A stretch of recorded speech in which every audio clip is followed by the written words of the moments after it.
Hari Om, dear children. Let's talk about Mahashivratri, which falls on March 8th. Therefore, today's Bal Sanskar Kendra is based on this powerful occasion. This day holds significance as it marks the establishment of the Shivling on earth, the marriage of Lord Shiv, and the alignment of planets and stars, enabling the union of humans and Shiv. Such a sacred occasion.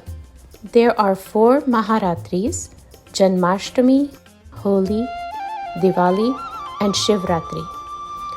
In other festivals, eating, drinking, and meeting have importance, but Shivratri festival is a day of fasting and penance. Do you know the story of how the Shivling came into existence? In the Shiv Puran, it is mentioned that Bhagwan Brahma created the universe. Bhagwan Vishnu took the responsibility of maintaining it. One day, both gods pondered over who was superior, the creator or the maintainer. The tension sparked a dispute between them. Meanwhile, an intensely bright beam equivalent to millions of suns appeared.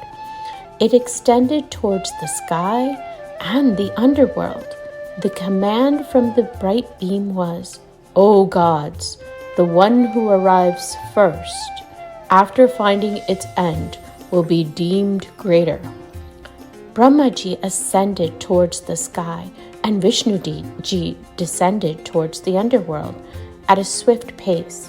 Despite their efforts over many ages, they couldn't find the end of the beam. Exhausted, both gods returned defeated, their nobility weakened. They began praising the bright beam, known as Shivling, the symbol of Shiv. This symbol, representing the infinite and internal Shiv element, transformed the conflict between the two superpowers into mutual cooperation.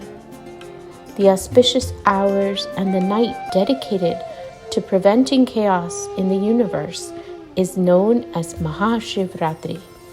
Subsequently, the sound of Om emanated from this bright beam. With the creation of the universe, Jyotirlingas appeared on earth due to the influence of this radiant light. Even today, worshipping a Shivling is considered worship of Shiv. Shivji states, "I am not satisfied with great penances, sacrifice, donations, or fast, as I am with the fasting on the day of Shivratri." Pujya Bapuji says, you should take full advantage of Shivratri. On this day, there is such a combination of planets, stars, that our mind comes up from the lower centers. Our mind is uplifted. If you do not go to a temple in a crowded place, then just chant Om Namah Shivaya, worshipping Bhagwan Shiv, and continue chanting of Om Namah Shivaya, Om Namah Shivaya peacefully has its great significance.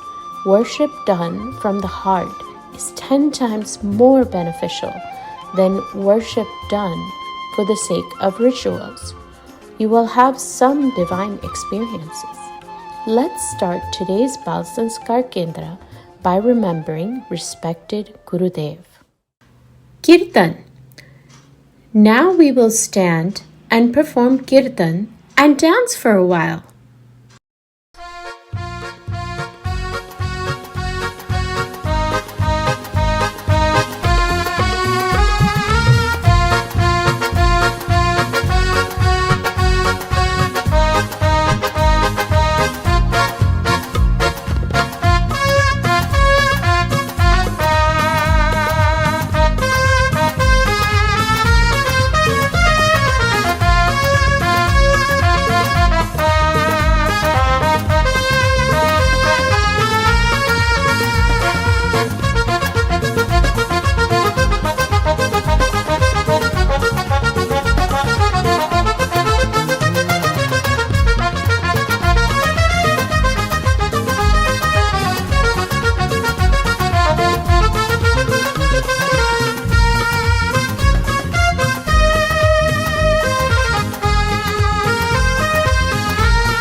Now all children will hum Omkar.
Praise to Bhagwan Shiv. Now all the children will sing to Bhagwan Shiv. Namami Shamishan Nirvana-rupam Vibhum Vyapakam Brahma-veda-swarupam Nijam Nirgunam Nirvikalpam Niriham Chidakasham-akashvasam Bhajeham कलातीत कल्याण कल्पांतकारी सदा सज्जनानंद दाता पुरारी चिदानंद संदोह मोहापहारी प्रसीद प्रसीद प्रभो मन्मथारी न जानामि योगं जपं नैव पूजां न तोऽहं सदा सर्वदा शम्भुतुभ्यं जराजन्म दुःखौघतातप्यमानं प्रभो पाहि आपन्नमामीश शम्भो प्रभो पाहि आपन्नमामीश Shambho. Dear Bhagwan Shiv, you are the greatest of all gods. You are the embodiment of liberation, omnipresent, infinite, and the essence of the Vedas. You don't have any attribute, distinctions, or desires. You are like the sky, always everywhere. You don't have any special clothes, but you wear the sky itself. You are so special because you are inside all of us. You are always calm and peaceful. We bow to you, Bholenath. O Shiv, you are beyond imagination. You are the embodiment of auspiciousness. You are the destroyer of the cycle of creation. You are always bringing happiness and joy to good people. You destroy bad thoughts and bring peace to our minds. Please be happy with us. I neither know yoga, nor meditation, nor worship. O Shambhu, I bow to you always and forever. O Bhagwan, protect me from the sufferings of old age and death. O God, Shambhu, I bow to you. Story. This is the story of the marriage of Lord Shiv and Parvati. When Parvati was a little girl, Dev-Rishi Narad visited her. Observing Parvati, he remarked, Narayan, Narayan. This girl is blessed with all virtues. She'll be worshipped worldwide. Her husband will be a yogi with matted hair and an unselfish heart, and a distinctive appearance. Parvati's parents became concerned and sought a solution from Narad. He suggested, "In my estimation, all these characteristics are present in Lord Shiv. If your daughter undertakes penance of Lord Shiv, the Lord will bless her."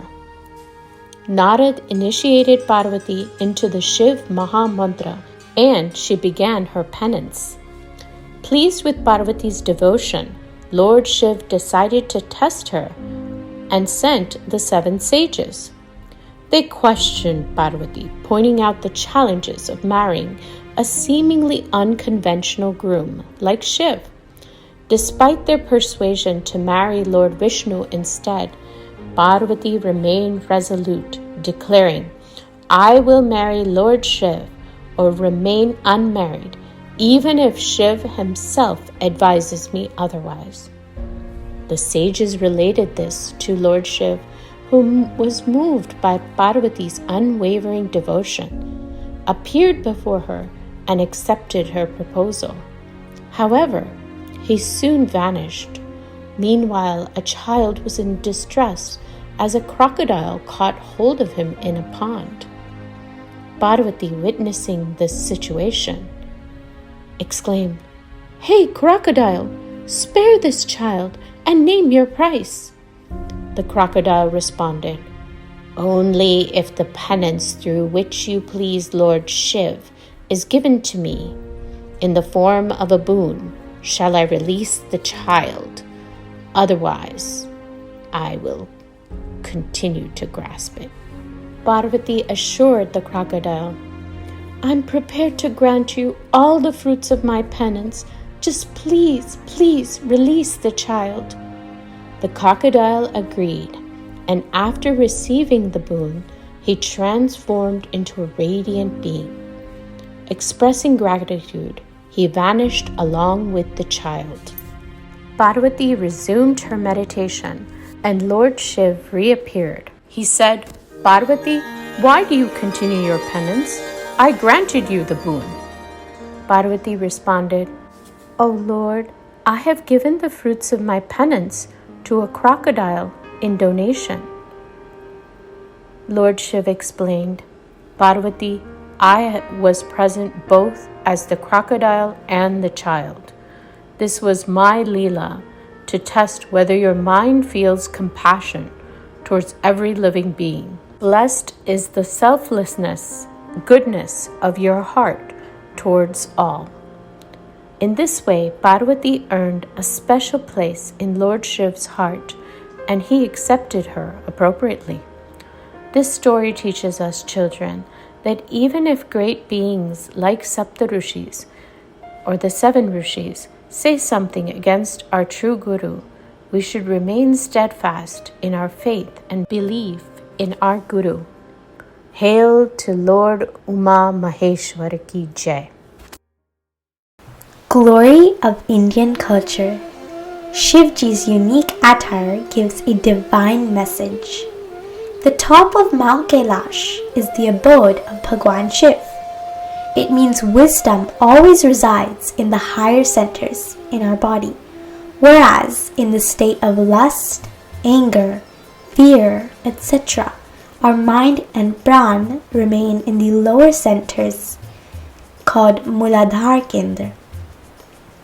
The top of Mount Kailash, Bhagwan Shivji's dwelling place, is white in color.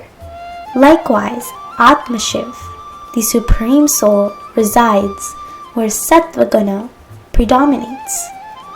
Gangaji emerges from the locks of Shivji, which means the Ganga of knowledge flows from the brain of a knowledgeable person. The crescent moon adorns Shivji's forehead, which means wise persons respect small qualities of others. A garland of skulls hang around Bhagwan Shivji's neck, which indicates that whoever poor or rich, literate or illiterate, male or female, leaves the skull behind after death. Whatever you feed your brain, only the skull remains behind. Bhagwan Shivji is smeared with cemetery ashes, which reminds, no matter how prestigious, proud life we lived, at the end, the body will turn into ashes. Bhagwan Shivji's ornaments are monster snakes. A snake, when alone, is endangered to be killed, while it is worshipped when it garlands Shivji's neck or his hand. Similarly, one's act of being lonely is dangerous. However, if one acts in the world after diving in Shiv Tattva, the Supreme Soul, the act as well becomes perfect. Trishul and Damru, adorned in the hands of Bhagwan Shivji, indicate that he is not subservient to three gunas, Sattva, Raja, and Tama. Rather, they are subservient to him, and whenever he is happy, he dances and plays the Damru. With Bhagwan Shivji, antagonist animals like bull, lion, peacock, snake, rat live happily and unimpededly. Why? Because of the influence of Bhagwan Shivji's equanimity. Similarly, one with equanimity lives happily even in a hostile environment. Brahmaji is a creator, Vishnuji is the nurturer, and Shivji is the destroyer of the universe. A good gardener keeps pruning, which makes the garden well groomed, and when he doesn't prune the garden, it will turn into a forest. Similarly, Bhagwan Shivji is the best gardener who undertakes the dissolution of the universe. In this way, those who understand the spiritual meaning of Bhagwan Shivji's physical appearance experience and celebrate a real Shivratri, an auspicious night. Knowledge competition. Now's the turn of a knowledge and science competition. You will be asked a question and there will be 4 options to choose from. You will need to give the right answer in 10 seconds. The question is, on which date is Mahashivratri celebrated? The options are A. The Chaturthi of Krishna Paksha of Phagun Mas, B. The Chaturthi of Shukla Paksha of Phagun Mas, C. The Chaturdashi of Krishna Paksha of Phagun Mas, D. The Chaturdashi of Shukla Paksha of Phagun Mas.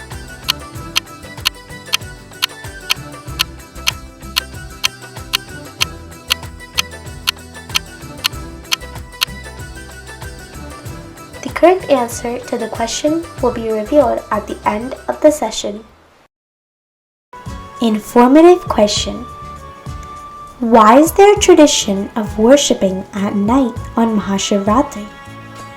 The worship is done at night, as in this night one season ends and another season begins. Mahashivratri falls in the middle of winter and spring. If we remain awake in this middle state, then there's a good arrangement for getting rest in the base of origin and destruction, for getting rest in the Atma. Therefore, this night is called Mahashivratri, a grand night.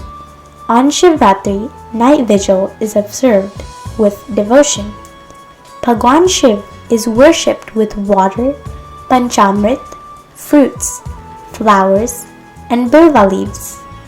Bilva leaf has 3 leaves which are symbols of Sattva, Raja, and Tamaguna. The purpose of offering these 3 qualities to Bhagwan Shiv Ji is to simply transcend them. What is Panchamrit Puja? Earth, water, fire, air, and sky are the 5 physical elements. Offering one's dualism, a delusion of self-me, to Shiva, a supreme soul who activates and controls these Panchamahabhutas, is Panchamrit Puja. Why incense and ghee lamps are used in worshipping? Incense signifies the real incense of supreme consciousness and supreme happiness, and a lamp signifies the light of self-realization. Worship on Mahashivratri is done for 12 hours. In each 3 hours, worship is done by offering milk, curd, ghee, clarified butter, and honey respectively. This also has its own natural and psychological mystery. Such a ritual of worship is intended to advance all of our 4 conditions: physical, mental, intellectual, and spiritual. What to do and what not to do. The worshipping ritual of Bhagwan Shiv follows a protocol that once he is established at a particular spot, his position is not to be shifted, nor is his place changed. The Nirmaya in Bhagwan Shiv's temple, where leaves, flowers, panchamrit is offered, should not be crossed over. That's why this complete circumambulation, pradakshina, around a Shiv temple is not performed, as doing so would disturb the offerings. On the day of Mahashivratri, lighting a lamp with pure, clarified butter, desi ghee, and chanting the Bam Bij mantra 1¼ lakh times is believed to alleviate joint pain, vomiting, phlegm, respiratory diseases, diabetes, and so on. The Bij mantra has a subtle and causal effect on the body, imparting its divine influence. On the day of Mahashivratri, chanting the Mahamrityunjaya mantra helps ward off untimely death, protects from accidents, and ensures longevity. It also creates a positive atmosphere at home. The Mahamrityunjaya mantra is as follows: Om, Hum, Jum, Sa, Om, Phur, Bhuva, Swa, Om, Trambakam, Yajavahe, Sugandhim Pushti Vardhanam, Urvarkamev Bandhana, Mrityur Mokshya Mamritat, Om, Swa, Bhuva, Bhu, Om, Sa, Jum, Om, Om. Activity. Who is whose incarnation? Children, given below are the names of the incarnations. You need to sort out which of the following incarnations are Shivji's, Vishnuji's, and Brahmaji's. Let's see who can match them the fastest.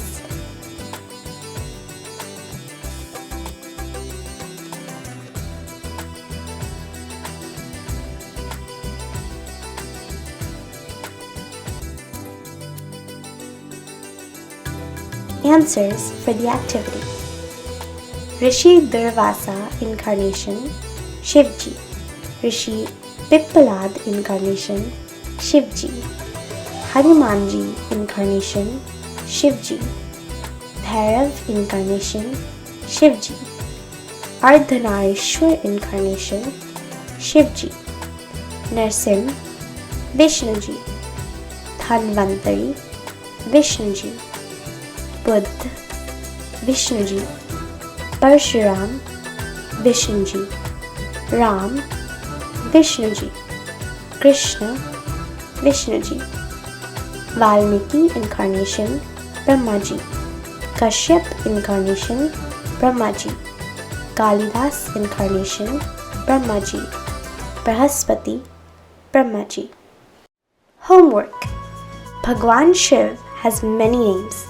You need to memorize any 10 names of Bhagwan Shiv by next week. You will need to recite it in the Bal Sanskar Kendra. You will also need to tell whether or not you fasted on Shivratri. Questionnaire. Now's the turn for a questionnaire. What are the 4 Maharatris? How did the Shivling appear? Who was the guru of Mata Parvati? What did Parvati do when the Saptarishis came to test her? Parvati ji had offered the fruits of her penance to the crocodile.